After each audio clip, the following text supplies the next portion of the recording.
Hi there. Hope you're doing well. I just wanted to throw this together to share my favorite albums of 2023.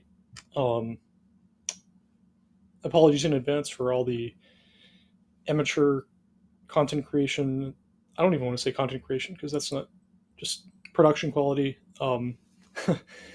I've done very little like this before, so this is all new to me, or mostly new to me. So I just wanted to share my favorite albums because this was a really great year for music, and I love music, um, as many people do.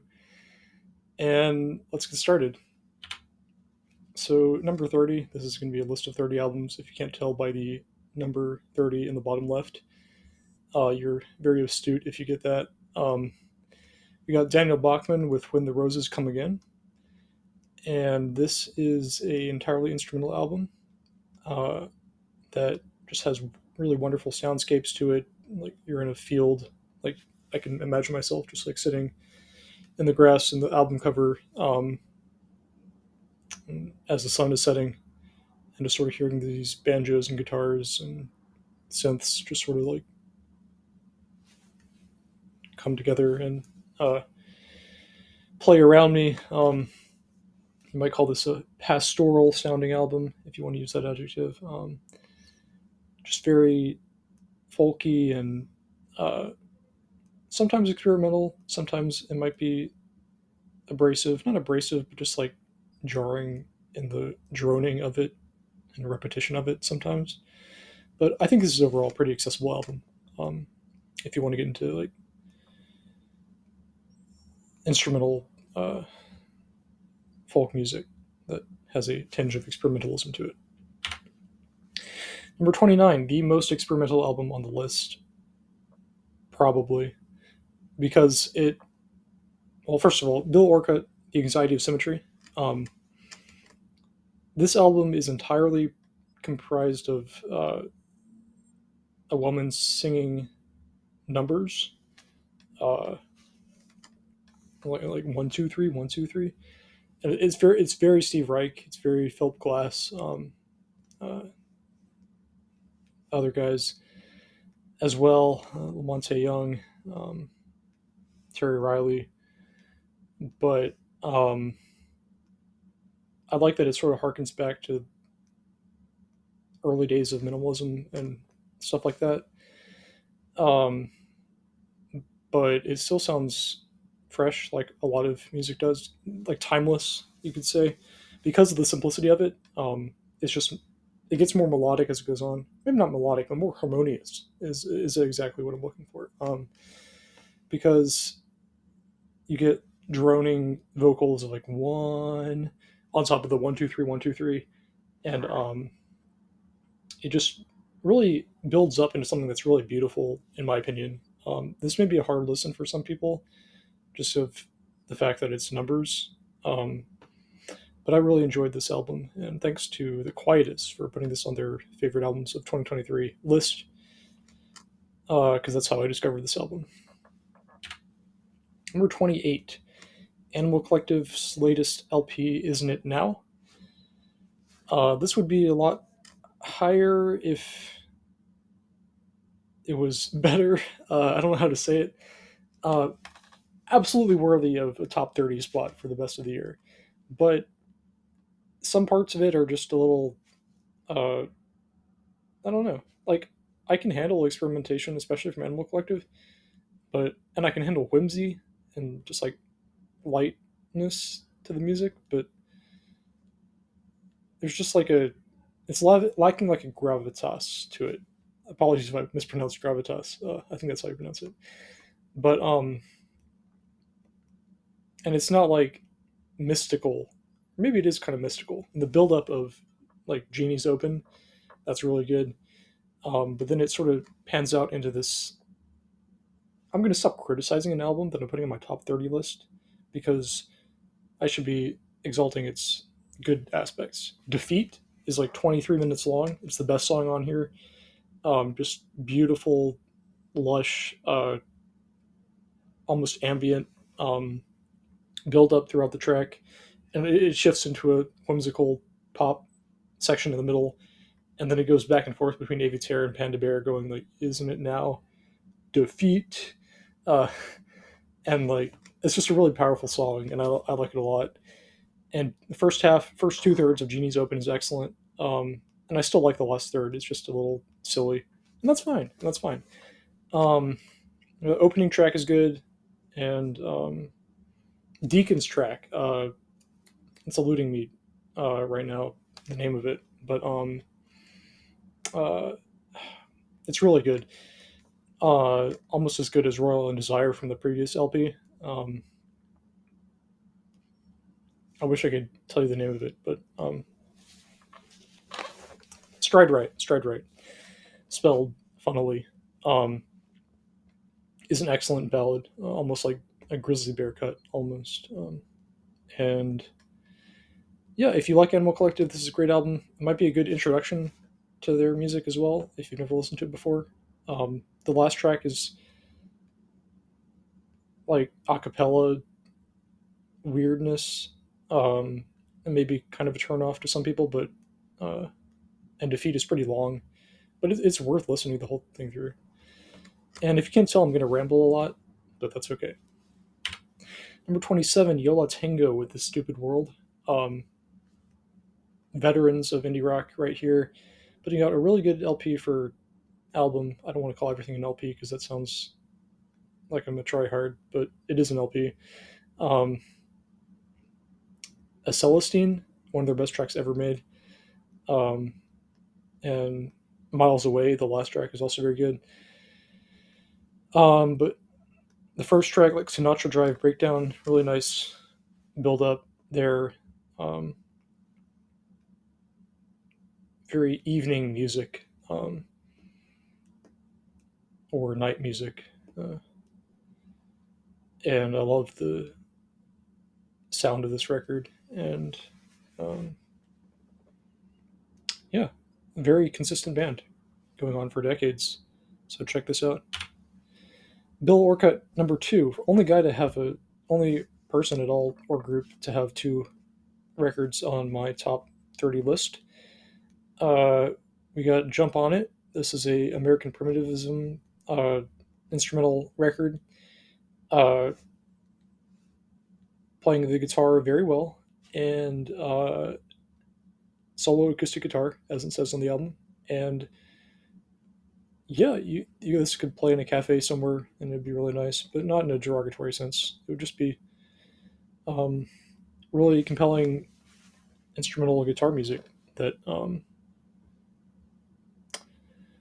not much to say about it other than it's really nice, and you should check it out. 25, JPEG Mafia and Danny Brown with Scaring the Hose. Uh, yeah, I don't think this is necessarily scary music. I think it may be uh, tongue in cheek reference to the Scaring the Hose meme, which is kind of stupid, um, because anybody can enjoy experimental hip hop and stuff like that because it's music, man. Like, come on. But some people call this album like Reddit, and maybe it is. But I'm not going to get too online with my reviews because this is just good hip hop at the end of the day. A lot of great samples, great rapping from both guys here. Really love the Redville, not sample, feature. Redville feature with a Kingdom Hearts, I think, sample. It's called Kingdom Hearts Tags or something. And then a good early Michael Jackson sample in Orange Juice Jones. It's got stuck in my head like every other day in 2023. Um, yeah, and just the sampling, the bars are the best parts. I mean, not like it's like the peanut butter and the jelly are the best parts of a PB&J, but these guys really put something good here. So yeah, recommend it. Number 24, we got Feeble Little Horse with Girl with Fish. This is a noise pop group from Pittsburgh, and it's really good. Um, I love the synths here, and the melodies and extremely catchy record. And um, yeah, some kind of goofy, not goofy, but just like fun, fun aspects to it. You can tell they had fun making the record, and some funny lines in it, as well as some more serious aspects to it as well. And if you like a little bit of noise in your indie rock, but also good melodies, check this out. Number 23, Youth Lagoon, Heaven is a Junkyard. This was sort of a. I honestly haven't listened to any of his other albums before, besides uh, the one that has a lot of his most popular album. I forgot what it's called. Like, it has 17, it has cannons, it has posters. That album.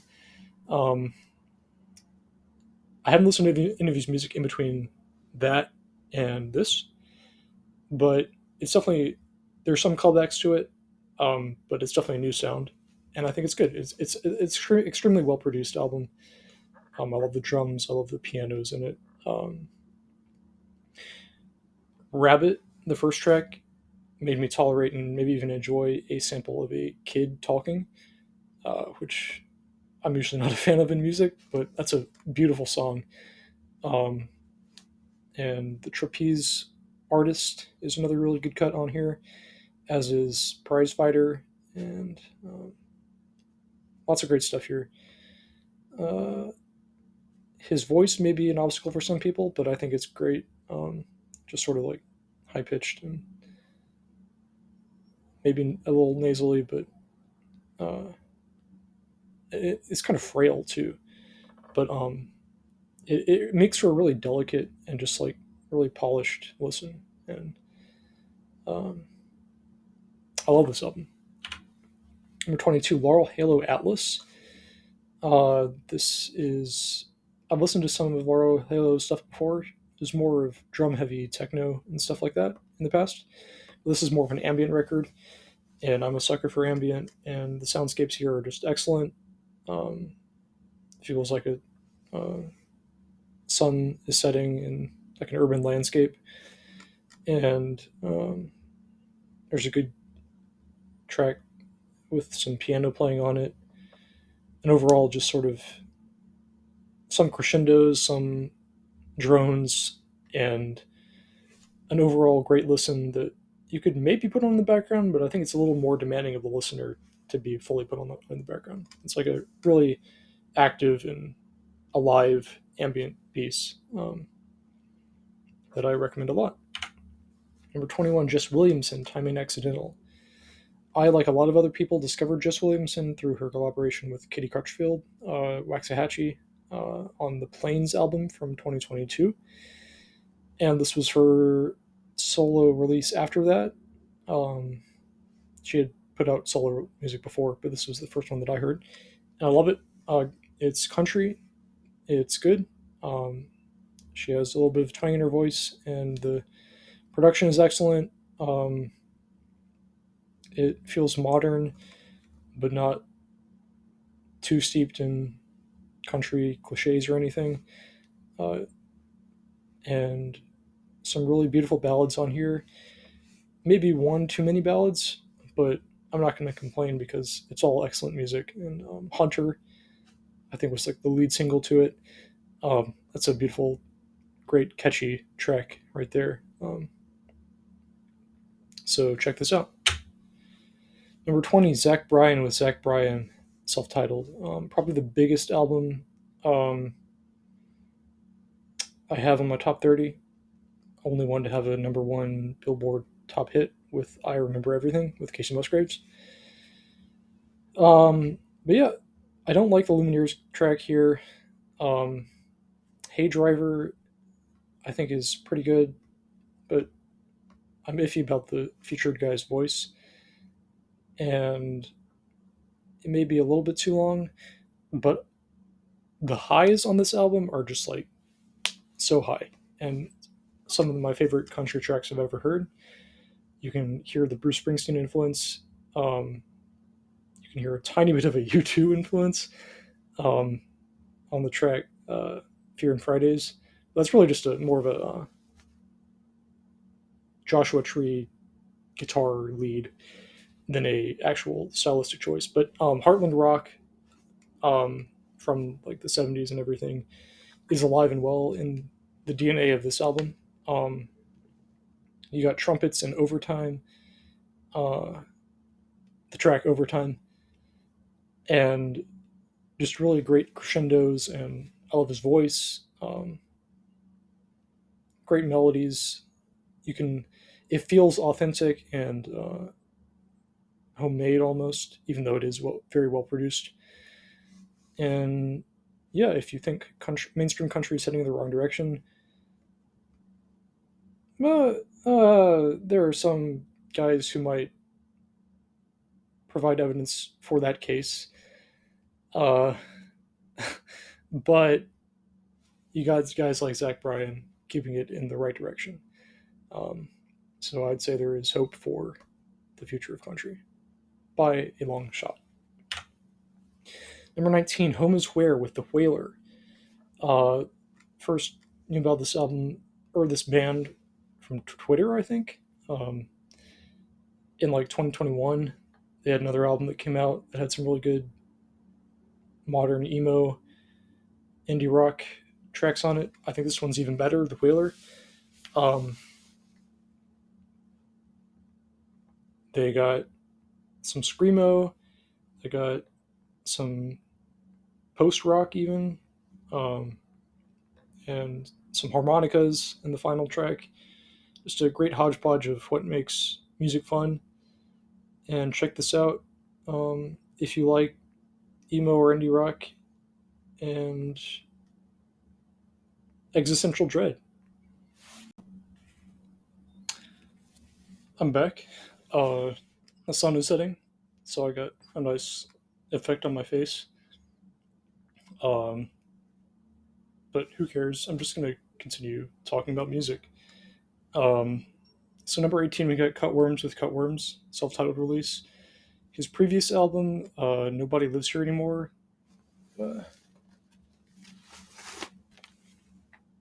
I didn't even intend for that to be right there, but it is. One of my favorite albums of all time. Just great 60s country and folk rock throwback hits, and more of that on this record too. It's not quite as good and shorter, but it's a great record. Some good pedal steel guitar and really catchy melodies.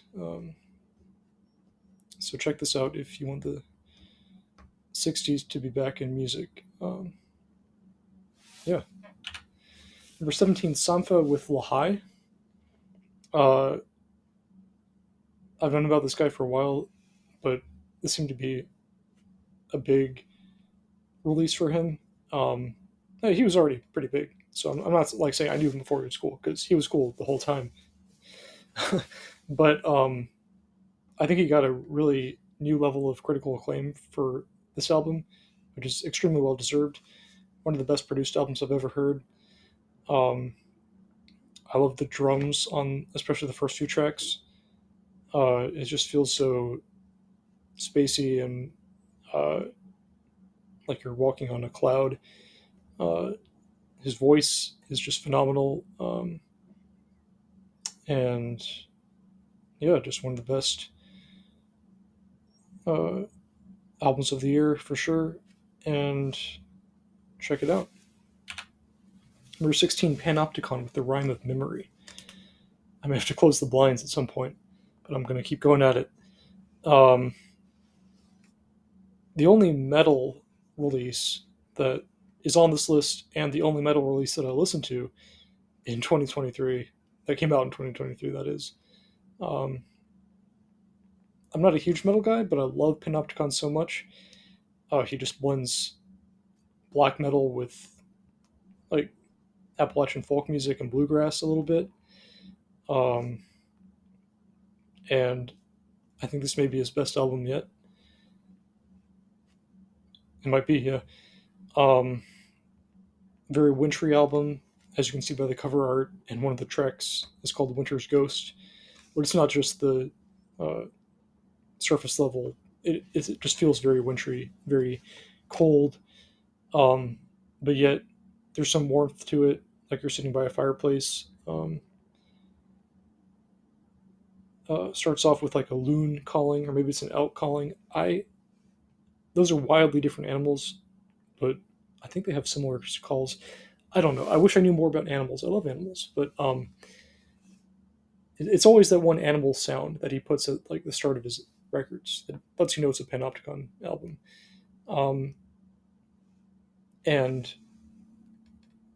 uh, a slow instrumental um, acoustic folk section in the first track, and the first section of the second track, it builds up in a crescendo to a sudden uh, fall into black metal, and um, just the guitars are great here. It's a very heavy album, uh, but also hopeful, especially towards the end. If you like Godspeed You Black Emperor, you might be a fan of this record. Um, yeah, I think this is a good first metal record. It's up there with like Sunbather and other Panopticon records because it blends the genres so well. Number 15, Tim Hecker with No Highs. We got more ambient music here. Uh, I listened to this album pretty late into 2023, but I fell in love with it very quickly. Um, it's a dark and wintry record, much like the Panopticon release, but ambient. Um, it could almost be in the film score. I mean, you can see that a lot about a lot of Tim Hecker's music, but this one especially, um, almost like a Hans Zimmer feel to it, but made by a guy who actually makes all his music. Um, and just a dark, wintry, almost oppressive sound to it. But there's also some really peaceful moments on it, like the track "Winter Cop." Is just very calm and gentle to it, and a lot of great ambient soundscapes and moments on this release that I recommend. Number 14, Geese with 3D Country.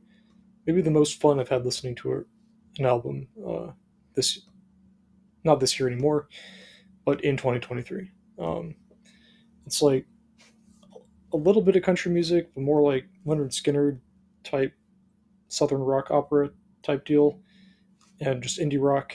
They started off as like one of the thousands of post punk bands, but really found a really good niche for their music style in this record. And 3D Country, the title track, one of my favorite songs of the year.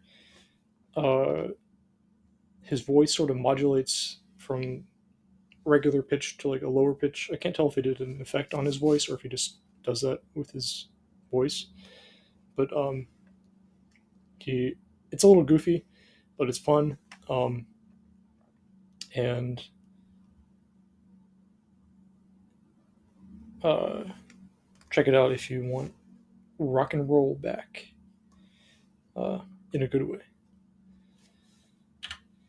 Number 13, Jason Isbell and the 400 Unit, Weather Vanes. I think this is the highest country album I have on my list here.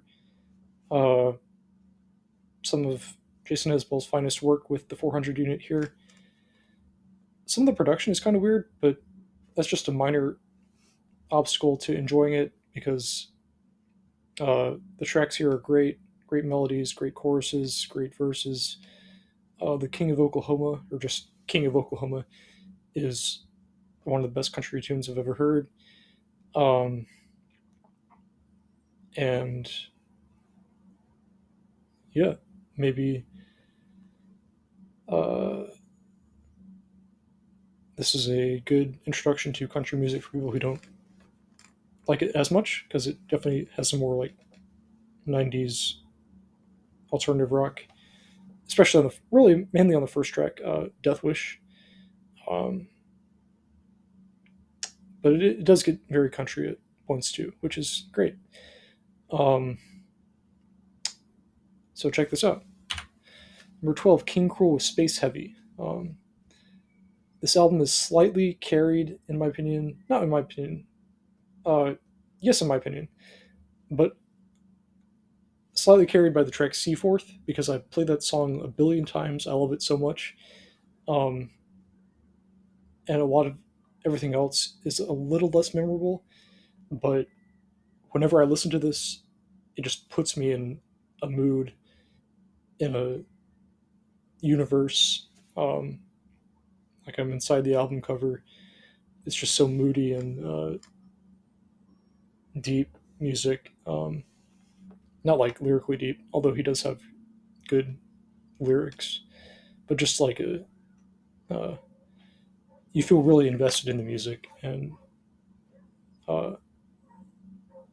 it's a like you're sinking down in something. And um, the track with Ravina, uh, Space Girl, Seagirl, um, beautiful. Um, I saw him at Hopscotch Festival, and he was fantastic. And yeah, good introduction to King Cruel. Maybe not his best album, but a very good album. And yeah, let's move on. Number 11, Billy Woods and Kenny Seagull with Maps. Uh, I loved the first album they did together, Hiding Places, uh, SpongeBob. Funny title, but one of my favorite tracks, hip hop tracks ever. Um, and they came back and put out a new release that is just as good, if not better. Soft Landing is my favorite track from this release. It's like the second track. Billy Woods is just proves himself as one of the best rappers alive, still going at it. Um, and Kenny Seagull's production is phenomenal. Switches between like sludgy rock to fast-paced jazz to dark, uh, foreboding hip hop all around. Just some really lush like agriculture. That beat is just like really good. Um,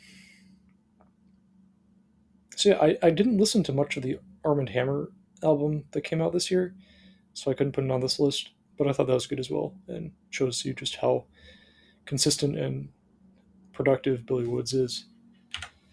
Number 10, Bar Italia with Tracy Denham. This album kept on rising in my list from like 28 to 10 as I listened to it more and more. You got three people in this band. They all uh, have their own, bring their own stuff to the table. Uh, one guy has a deeper voice and yells sometimes, maybe a distant smidge of King Cruel to his voice at times. Um, and another guy has a Britpop ish, softer uh, voice. He sings a lot. And then the main girl, Nina, does a lot of singing herself. And the track Punked really, gives you the back to back rundown of each of the singers. And the production is great. Very nighttime album. Uh, you hear some Interpol, you hear some Portishead, um, you hear some Cocteau Twins even on uh, Missus Mentality, and really good record.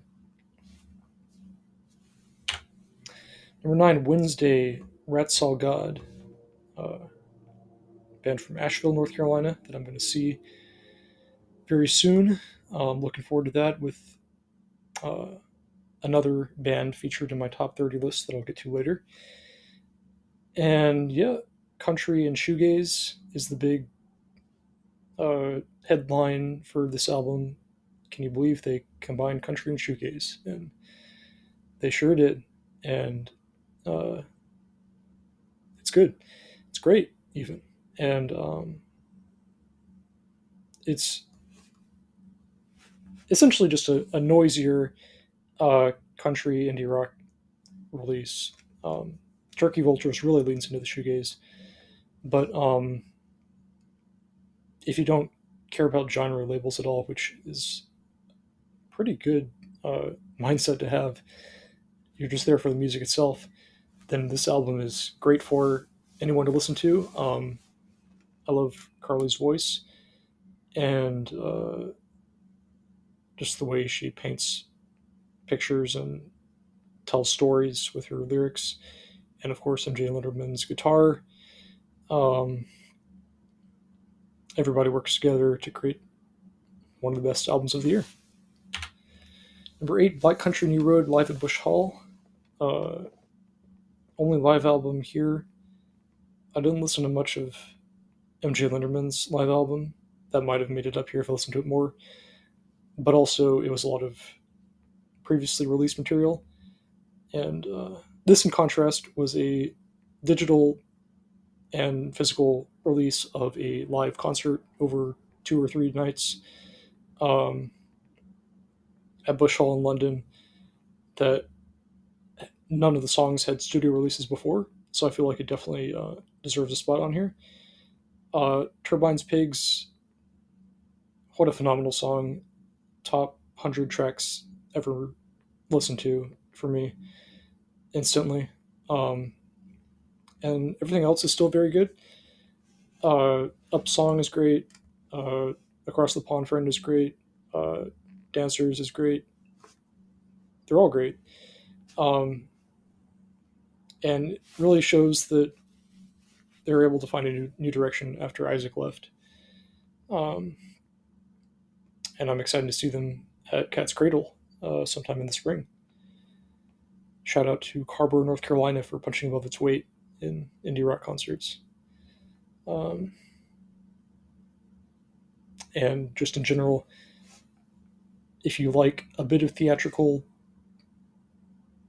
uh, pizzazz in your music and you like emotion in your music, check this one out.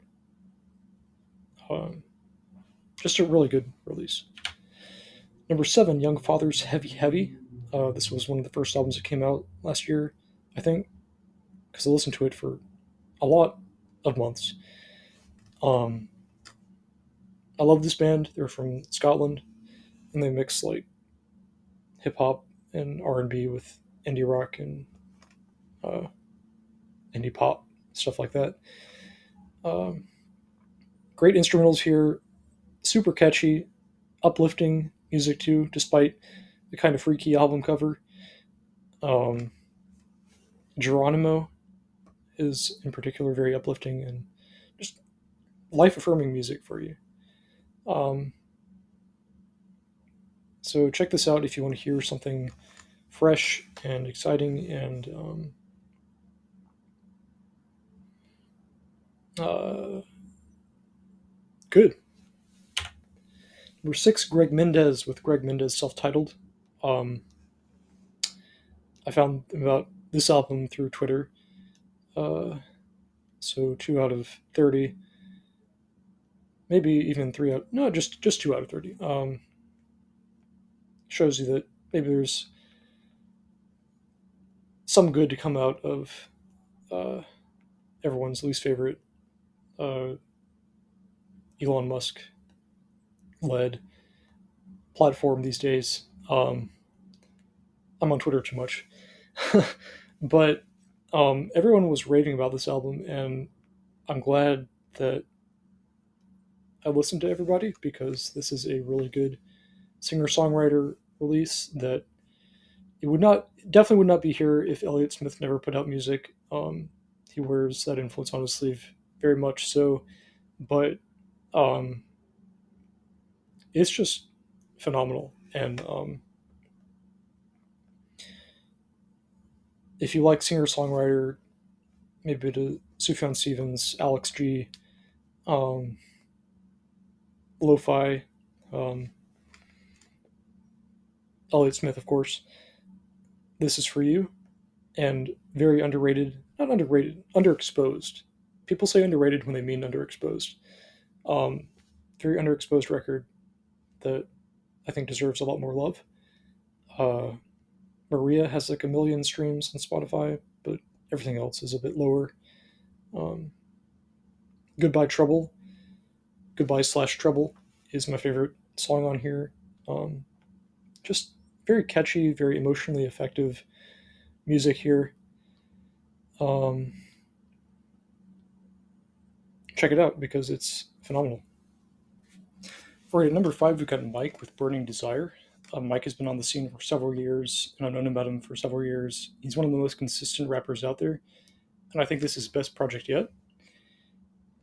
Each track, there's tons of tracks on here, but each track brings a new idea to the table. The beats are all fantastic. I think he produced most, if not all, of the album by himself, and his delivery is great as always. He switches it up a bit more on this album, I think, and the features are great.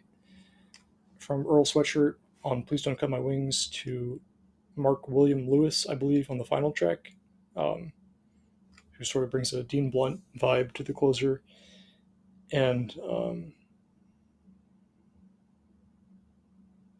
this is just a phenomenal release. Makes me, it's like reaffirming my love for hip hop. Not that it ever went away, but it's just like this is what people can create, and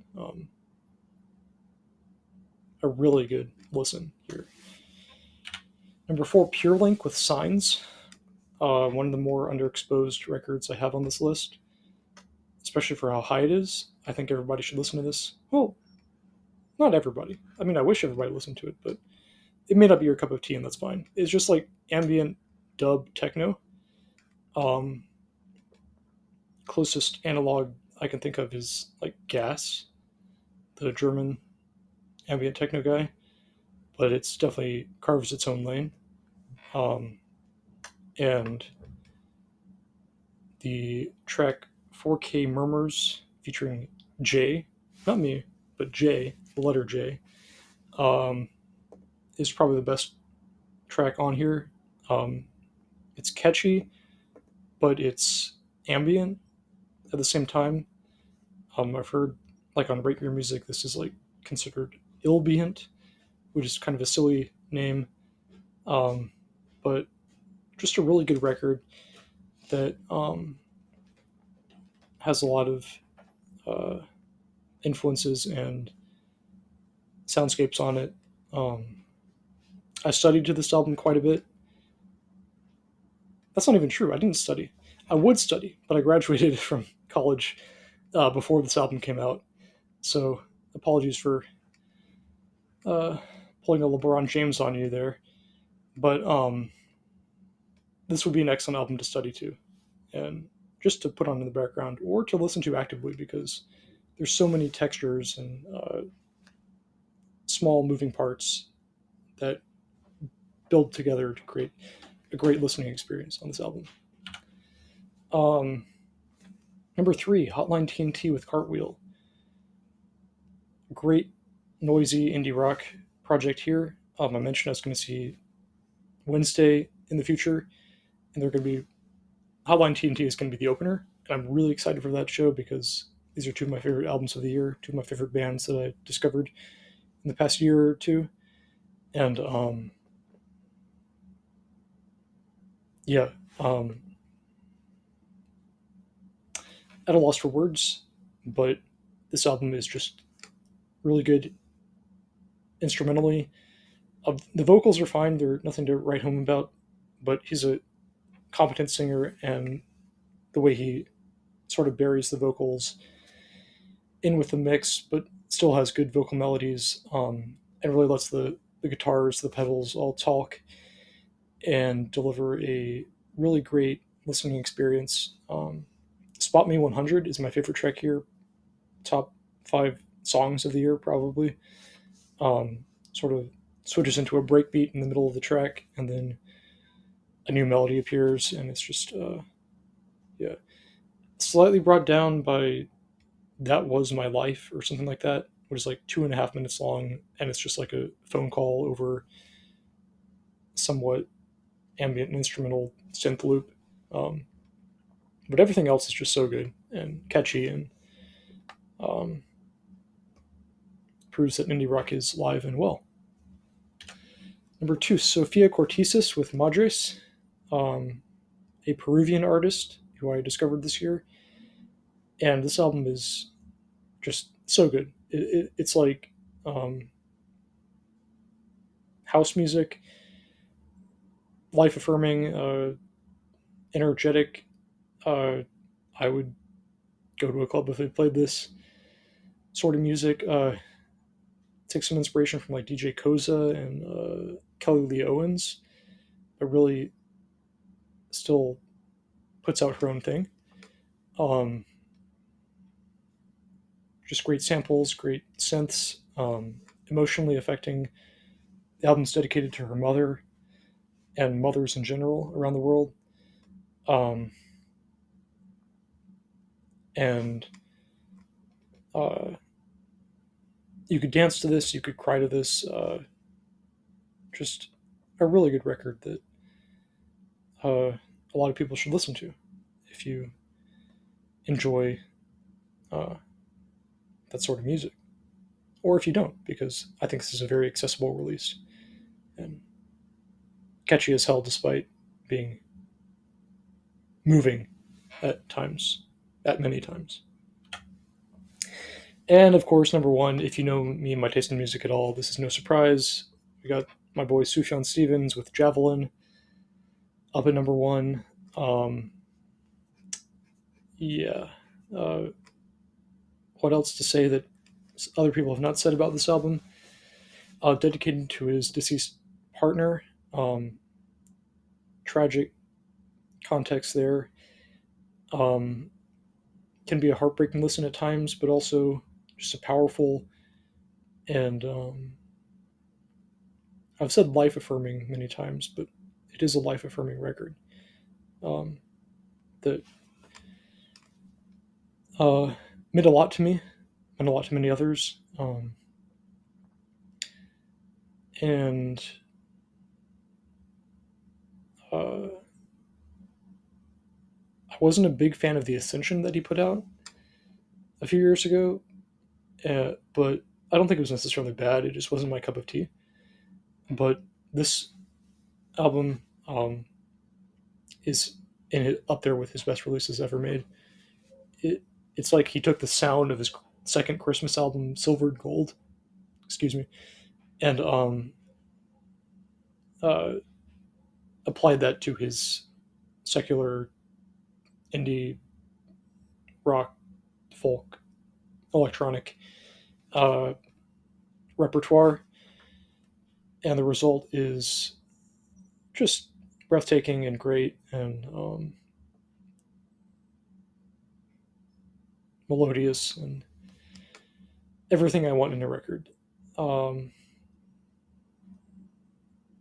and yeah, I think that's going to be it for this video. Um, thanks for watching.